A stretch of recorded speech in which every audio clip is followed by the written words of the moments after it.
আসসালামু আলাইকুম। আপনারা সবাই কেমন আছেন? আশা করি ভালো আছেন। যে যেখানে আছেন সুস্থ আছেন, আলহামদুলিল্লাহ। আপনাদের দোয়ায়, আল্লাহ তাআলার অশেষ রহমতে আমরাও বাড়িতে ভালো আছি এবং সুস্থ আছি। তো এই যে সকালবেলার কাজ, তো সকালবেলা উঠে আর কি উঠতে উঠতে আজকে 9টা বেজে গেছে। তো আজকে সালাতুত তাসবিহ নামাজ পড়ানো ছিল, তো সেটা পড়ে আসছি। আর এই যে ছোলার ডালটা ভিজায় রাখছিলাম, রোজার দিনের তো এটাই কাজ।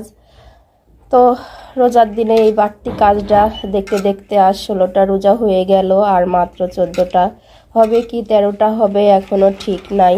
তো আল্লাহ দিলে মানে আল্লাহর কাছে দোয়া তো চাই সব সময় যে কয়টা দিনও যেন আল্লাহ ভালোভাবে এইভাবে রোজা করার তৌফিকটা দান করেন আর কি। তো এই যে বাড়তি কাজটা ভেজায় রাখছি, এটা একবারে ভেজাইলে আর কি জানের উপরে জুলুম হয়ে যায়। আর ব্লেন্ডারে ডালটা বাটলে কেমন যেন হয়, বড়াটাও ভালো লাগে না। এই জন্য আজকে অল্প করে ভিজাইছি বাটিতে। তো অল্প করে হলে বাটাও সুবিধা হবে আর বড়াটা অনেক টেস্টি হয়, এই জন্য তো ভিজেও গেছে। তো দেখেন আজকের আবহাওয়াটা ততটা ভালো নেই। তো প্রায় জোহরের আজান দেওয়া হয়ে গেছে, তো এখনো পর্যন্ত কিন্তু রোদ ওঠে নাই। আর এদিকে তানভীরের দাদা রাগ করতেছে, তানভীরের পরে কলতলায় মানে বাথরুমে স্যান্ডেল পায়ে দিয়ে ঢুকছে এই জন্য। আর এই দেখেন আজকে হলো বাতাস উঠতেছিল, মানে সকাল থেকে বাতাস হইতেছিল। 2বার করে উঠানটা ঝাড়ু দিছি, তারপরও উঠানের কি অবস্থা হয়ে গেছে। তানভীরের খেলার জিনিসপত্র গুছাইতে গুছাইতে আমার মানে জীবনটাই শেষ। প্রতিদিন দিনের ভিতর 5-6 বার করে গোছাতে হয়। তো এমন একটা বাতাস আসছে, বাতাসে সব সাজনের গাছ আছে তো এখানে, তো এই পাতাগুলো আর কি পড়ছে, এই যে নোংরা হয়ে গেছে। তো আবারও একটু ঝাড়ুটা দিতে হবে, তা না হলে মেঘ করতেছে, কখন না জানি বৃষ্টি চলে আসবে। হ্যাঁ ভিজা কালকে বেলা 10টায় আপনাদের ভাইয়া ঢাকা গেছে, তো তখন তারপর থেকে বিকাল থেকে শুরু হয়েছে বাবা আর আসবে না, বাবা কখন আসবে কখন আসবে। দেখেন গায়ে কিন্তু জ্বর এসে গেছে, সত্য কথা গায়ে জ্বর। তো যে বড় ফোন মানে টাচ ফোনে ওর বাবা রাত্রে ফোন দিয়ে কথা বলছে, এখন লাগাইছে যে ফোন দাও। তো আমার সিমে তো ওইটা তো টাকা ভরা হয় না, তো চলো যাই ছোট দাদি বাড়ি যাই। আমার বাটন ফোনটাও নষ্ট হয়ে গেছে, তো ছোট দাদিরা ফোন দিয়ে একটু কথা কবার দিই। আসো, খুব মনটার মধ্যে খারাপ লাগছে, আর এক কথায় যাকে বলে যে জু করতেছে। চলো তারপরে আসি এগুলো পরিষ্কার করি। মেঘ করতেছে, কখন বৃষ্টি চলে আসে। ডাক মারতেছে, এই বলতেছিল যে যাও যাই ঢাকায় থাকো কি, এসে বাবা বলতেছিল যে আর আসবো না, মানে ওই চিন্তাটাই মাথার ভিতরে আর কি ঘোর পাক খাচ্ছে যে মনে হয় বাবা আর আসবি না। আসবে না বাবা বললাই তো ঠিক আছে থাকি। আর বলতেছিলাম না যে বৃষ্টি চলে আসবে, অলরেডি বৃষ্টির পানির ফোঁটাও পড়তেছে। তো এই ফাঁকে পানি পড়লে আর কি নষ্ট হয়ে যাবে না, পাতা মাতা পড়ে আছে, খুব খারাপ লাগবে, এই জন্য আর কি ঝাড়ুটা দিই।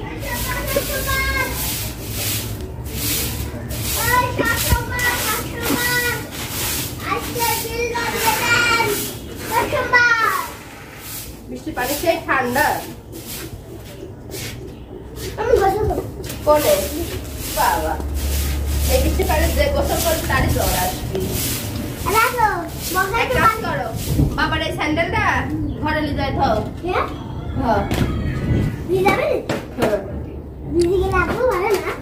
আর করতে পারে তাই নষ্ট হয়ে যাবে না। চল আমাকে ছাদে যায়, বেশি চলে আসলে তখন টাইম লাগবে মানে। তো এই যে তানভীর রেডি হয়ে গেছে, হলো ও যাবে আবিরের সঙ্গে আবিরের বাড়ি। কালকে ইফতারি করতে হলো বড় পুকুর ওখানে, আর আজকে যাচ্ছে হলো আবিরের সঙ্গে ছোট পুকুর ওখানে। তো ছোট পুকুর বাড়ি একটু দূরে, তো দাদা যাচ্ছে আবিরকে রাখতে, ও পাঁচ ধরছে যে যাবে। তো একা একাই রেডি হয়ে গেছে, দেখেন জুতা পরছে, প্যান্ট পরছে, গেঞ্জি পছন্দ মতো পরছে। বাটিকা লিলি 180 রনের দোকানে বললাম 2টি ডিম আনতি। আচ্ছা থাক, পরে হাঁসের ডিম আছে, মুরগির ডিম। আচ্ছা যাক, আর আসবি না? আবিরও রেডি হয়ে গেছে, না না নানার সঙ্গে দিকাটাতে রাত্রে। তো এই যে দুপুরে রান্নার জন্য এখানে পটল আর আলু নিছি। আর এখানে আছে হলো লাউ। তো অর্ধেক লাউ হলো রান্না করছিলাম আর এটা রাখছিলাম। তো লাউ ভাজিটা খুব পছন্দ, তো আজকে ভাবছি যে মাছের মাথা দিয়ে পটল আলু দিয়ে রান্না করব আর লাউটা ভাজি করব। তো এই রাতের খাবারটা আজকে এটা দিয়েই হয়ে যাবে। তাহিদ আসছে, প্রাইভেট পড়তে যাচ্ছে। তো ছায়ামণি রেডি হচ্ছে আর কি, ছায়ামণির জন্য দাঁড়ায় আছে। তো সকাল থেকে রোদ বের হয়েছিল না, তো একটু বৃষ্টি হওয়ার পরে তো দেখেন আকাশটা কিন্তু ফর্সা হয়ে গেছে। আর একজন পাগলামো করতেছে এই জায়গায়। তো দেখেন আবারও সব ঝাড়ঝুট দিয়ে পরিষ্কার করে ফেলছি। তো এখানে বসছি বারান্দার উপরে, তরকারিগুলো কাটবো, তারপরে আস্তে আস্তে চুলাটা ধরাই দেব। তো ওই যে এখানে সব রেডি করে ফেলছি। তো তরমুজ কাটছে, পেয়ারা কাটছে, তারপরে হলো খেজুর আছে, আঙ্গুর আছে। তো আপেলটা ছিল, তানভীর খেয়ে ফেলছে। এখানে পেঁয়াজি ভাজা আছে, নিচে বুন্দিয়া করা আছে, আর এই যে ছোলা, এই যে এখানে টমেটো কাটা আছে। তো আপনাদের ভাইয়া ফোন দিছিল, সে রাজবাড়ি পর্যন্ত চলেও আসছে। তো এখানে এসে আর কীর্তন করবে, এর জন্য আগে থাকতে আর কি ফোনটা দিছিল। রাজহাঁস বাড়ির মধ্যে ঢুকছে, খুব ডাকাডাকি করতেছে। তো এই যে শরবতটাও করা হয়ে গেছে আর কি। ও আসবে, ঢাকা থেকে আসতেছে, ওই তো সব কিছু করে। তো আসার আগ দিয়ে আর কি সব রেডি করে আসি। তো দেখেন সারাদিন রোজা থাকার পরে যে একটু ইফতারি করে নামাজটা করে যে একটু দম নেবো, তাও কিন্তু সম্ভব না। তো মেয়েদের জীবনটাই এরকম। তো এই যে সব এখন এগুলো ধুতে হবে। আর আজকে তানভীর জেদ করে করে নিয়ে খাইছে, ওর বাবার উপরে অভিমান হয়েছিল, দেখেন অর্ধেক করে খাইছে আর রেখে দিছে। তো এগুলো এখন আর কেউ খাবে না, এগুলো সব ফেলে দিতে হবে। তো এগুলো ধুবো।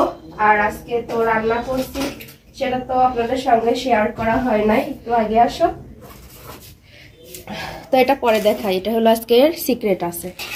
সিক্রেট না, দিয়েছে একজন। সিক্রেটই তো পরে বলবো। তো এই যে লাউ ভাজি, লাউ ভাজিটা কিন্তু দেখতে খুব লোভনীয় হয়েছে। আর এত ভালো ভালো হয় না, টেস্ট অনেক সুন্দর স্বাদ হয়।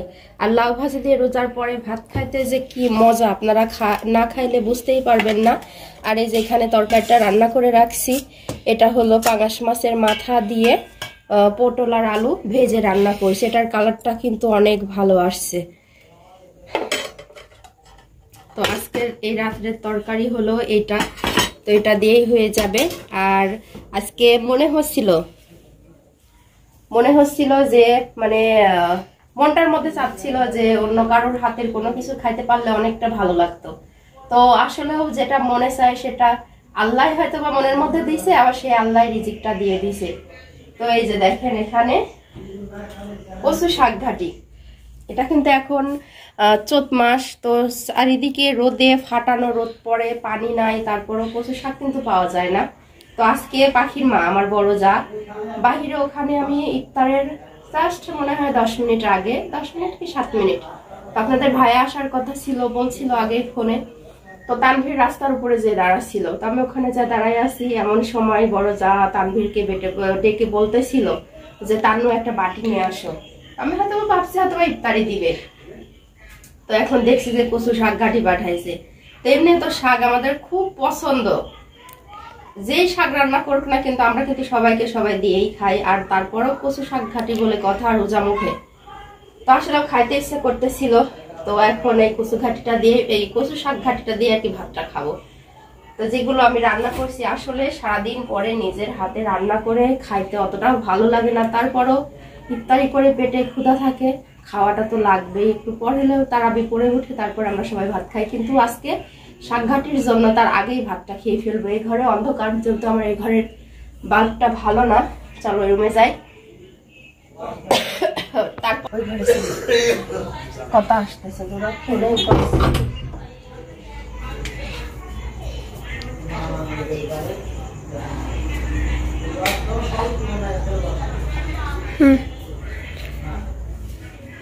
তো আসলে ঠান্ডাটা আমার ভালো হচ্ছে না, তারপরও যা দিছে ভালোবেসে কচু শাক আর খুবই প্রিয়।